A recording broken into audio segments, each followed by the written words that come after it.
주변에 보면요, 허리 통증 호소하시는 분들이 부쩍 더 많아졌다는 생각이 들더라고요. 이 허리에 발생하는 질환이라고 하면 어떤 것들이 있나요? 네, 먼저 허리의 구조부터 간단히 보고 질환에 대해서 설명을 드리도록 하겠습니다. 네. 먼저 그림 왼쪽이 앞쪽이 되겠고 그림 오른쪽이 뒤쪽 편이 되겠습니다. 네모나게 보이는 부분이 척추뼈, 그리고 척추뼈 사이에 위치하는 것이 디스크가 되겠습니다. 가운데는 노란색의 신경이 지나가는 것이 보이고 있고요. 뒤쪽으로는 관절과 인대들이 보이고 있습니다. 골절이라든지 여러 가지 질환들이 있겠습니다만 오늘 이 시간에는 허리의 대표적 퇴행성 질환인 디스크 탈출증, 즉 허리 디스크와 척추관 협착증에 대해서 자세히 정리해보는 시간을 갖도록 하겠습니다. 네.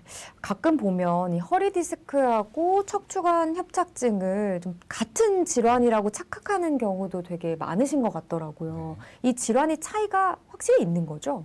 네, 비슷하면서도 다른 두 질환, 허리 디스크와 척추관 협착증에 대해서 자세히 비교 설명해 드리도록 하겠습니다.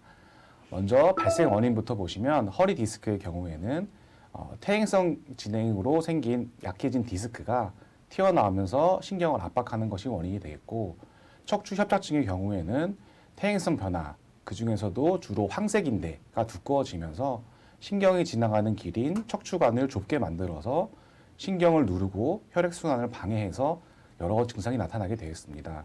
증상을 간단히 알아보면 허리 디스크의 경우에는 먼저 급성 허리 통증이 먼저 발생하는 경우가 많고, 이어서 다리로 내려가는 방사통과 다리 저림감이 이어서 동반되는 경우가 많습니다.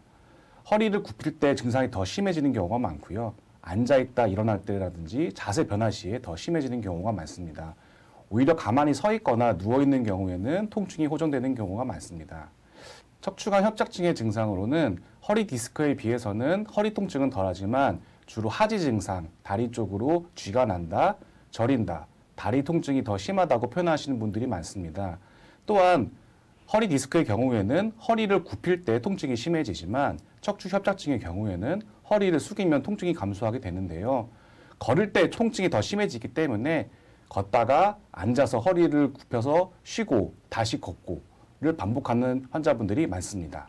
그러면 일단은 척추관 협착증이 왜 생기는지, 그 이유와 증상이 정확히 어떤지 이 부분부터 짚고 가야 될 것 같아요. 네. 먼저 척추관 협착증의 발생 과정에 대해서 설명을 드리면, 먼저 이 척추관 협착증은 허리에서 발생하는 퇴행성 질환 중에 대표적으로 고령 50대 이상의 환자에서 발생하는 질환이라고 할 수 있겠습니다.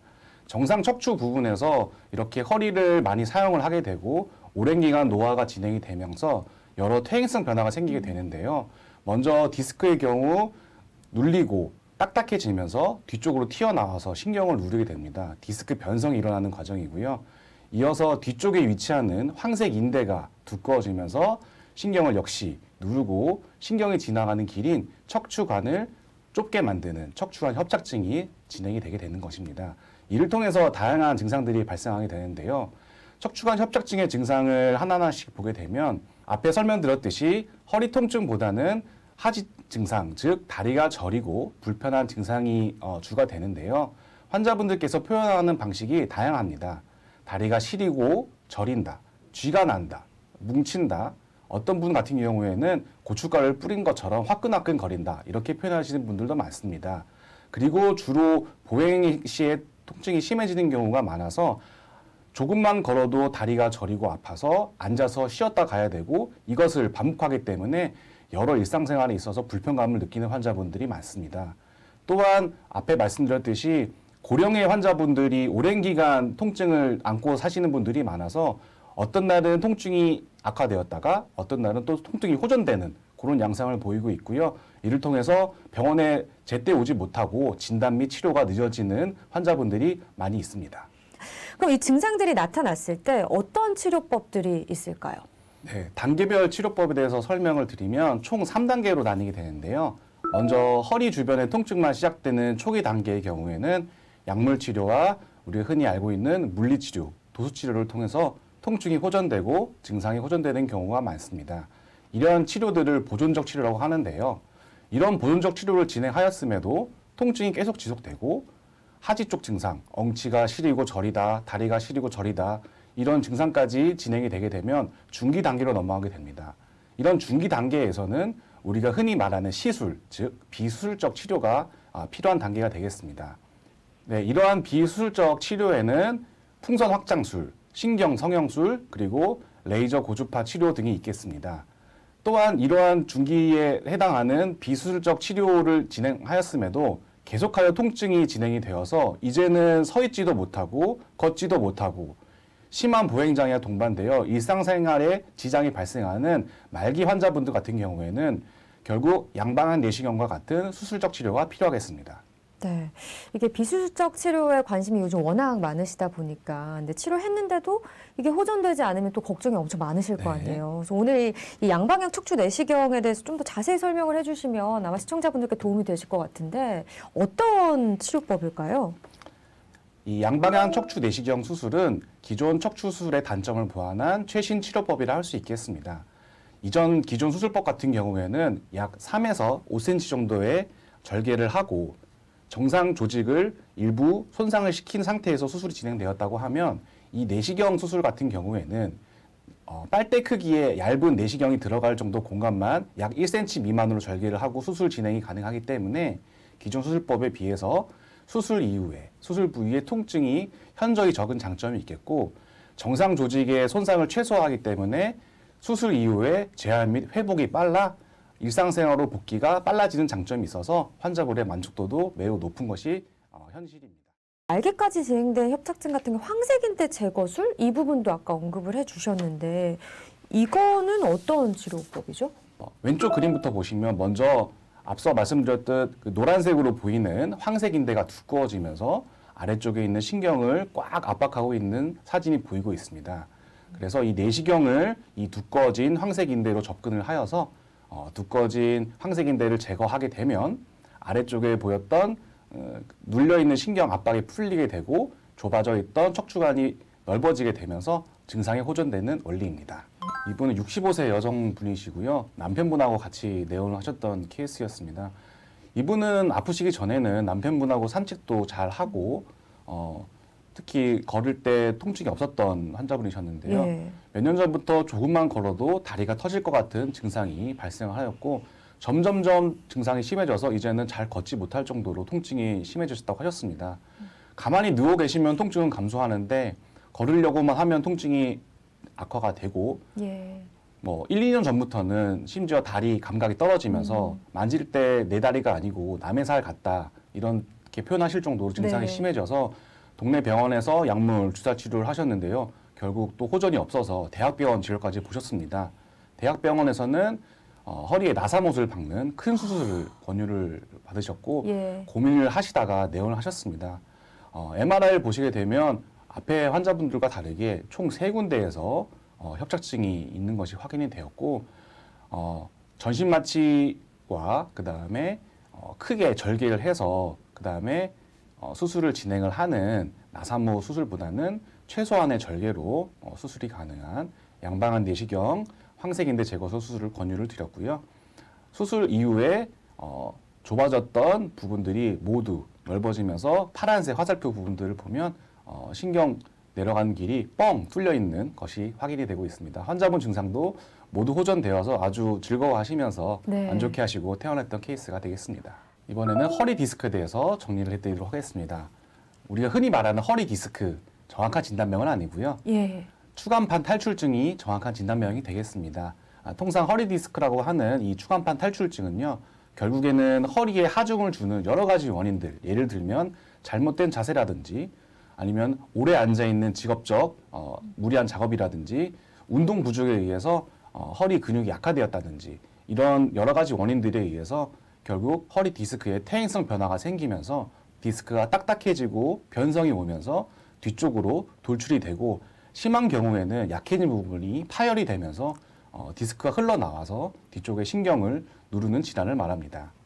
초기에는 튀어나온 디스크로 인해서 신경이 눌리게 되어서 허리 통증으로 오시는 분들이 많고요. 결국 더 진행이 되게 되면 다리 통증, 하지 방사통이라고 하는데요. 더 진행이 되게 되면 다리 통증과 더불어 마비까지 오시는 환자분도 많이 보았습니다. 앉았다가 일어날 때 자세 변화 시에 통증이 심해지는 경우가 많고 누워 있는 경우에는 통증이 호전되는 경우가 많습니다. 이분은 재채기를 좀 심하게 한 이후에 갑자기 시작된 다리 저림으로 내원을 하셨습니다. 증상이 점점 심해져서 결국 발목 마비까지 오신 상태였는데요. 예. 이분은 병역 청취를 좀 해봤더니 직업이 택배기사셨거든요. 네. 그래서 결국 일상생활에 있어서 무거운 박스라든지 무거운 물건 등을 계속 반복적으로 옮기는 작업을 하시는 분이셨습니다. 내원하에서 시행한 MRI 검사를 보시면 결국 이분도 디스크가 뒤쪽으로 파열이 돼서 신경을 누르고 있는 것이 확인되었는데요. 앞에 말씀드렸듯이 직업적인 원인으로 인해서 허리의 디스크에 퇴행성 변화가 누적이 된 상태에서 약해져 있던 디스크가 재채기를 하면서 복압이 올라가게 되어서 파열이 되면서 결국 신경을 누르게 됐던 그런 원인으로 확인이 되었고요. 이분도 역시 디스크를 제거를 해야 이 마비가 회복이 되는 상태였기 때문에 양방향 내시경을 통한 디스크 절제술을 권유를 드렸습니다. 수술 이후에도 이분도 즉시 마비가 회복이 되어서 아주 편하게 퇴원하신 케이스였습니다. 근데 이게 척추관 협착증하고 허리 디스크가 같이 이렇게 오는 경우도 꽤 네, 있나요? 맞습니다. 고령의 환자분 같은 경우에는 예. 그런 케이스가 많습니다. 아, 네, 알겠습니다. 지금까지 저희가 양방향 내시경으로 이 척추관 협착증과 허리 디스크 치료법에 대해서 살펴봤는데요. 양방향 내시경 수술의 특징을 한번 정리해 보면 좋을 것 같네요. 양방향 내시경 수술을 한마디로 표현하자면 최소 침습 척추 수술이라고 할 수 있겠습니다. 즉 최소한의 절개로 최대한의 수술 효과를 내는 수술법이라고 할 수 있겠는데요. 기존의 수술법 같은 경우에는 3에서 5cm 정도의 절개창이 필요하고 정상 근육 조직 및 인대 조직이 손상되는 단점이 있었다고 하면 내시경 같은 경우에 빨대 크기에 불과하기 때문에 0.7cm 이내로 절개를 하고 수술이 가능한 장점이 있겠습니다. 따라서 절개 부위가 적기 때문에 이전에 비해서 근육 조직이 손상이 최소화되고 이를 통해서 수술 이후에 통증이 적고 그리고 빠른 회복을 기대할 수 있는 장점이 있겠습니다. 또 하나 앞선 케이스와 같이 연세가 많으셔서 당뇨라든지 고혈압 이렇게 지병이 많으신 분들 같은 경우에 전신 마취에 대한 부담감이 많으시는데요. 양방향 내시경 수술 같은 경우에 척추 마취로도 수술이 가능하다는 장점이 있어서 고령의 환자분들에 있어서도 만족도가 매우 높은 것이 사실입니다. 증상에 따라서 추가적인 치료가 필요한 경우도 있나요?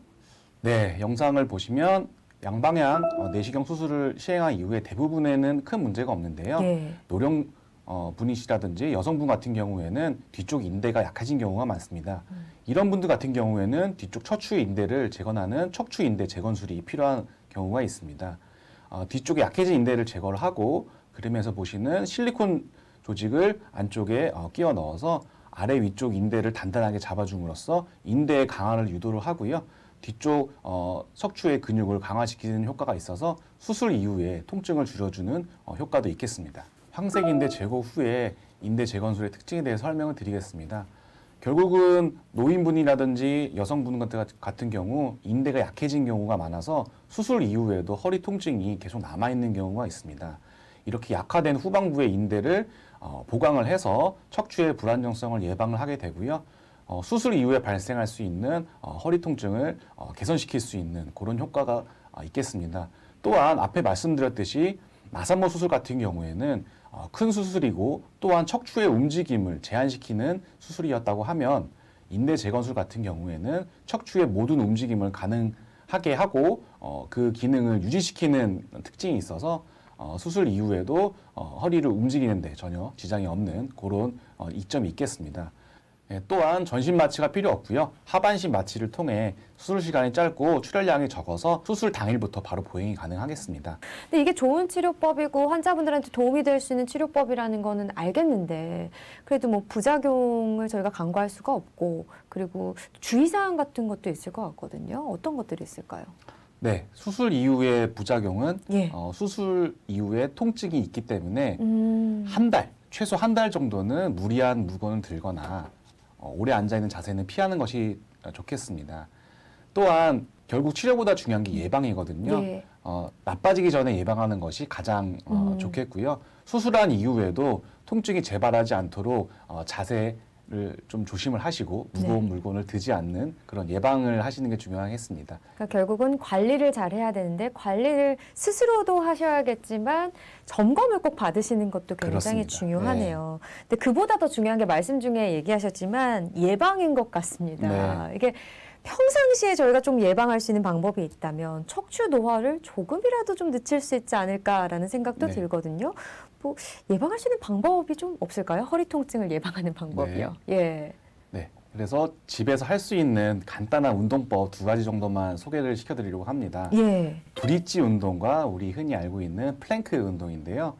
먼저 이제 브릿지 운동 같은 경우에는 이제 허리가 구부정하시는 분들을 다시 이제 회복시킬 수 있는 운동입니다.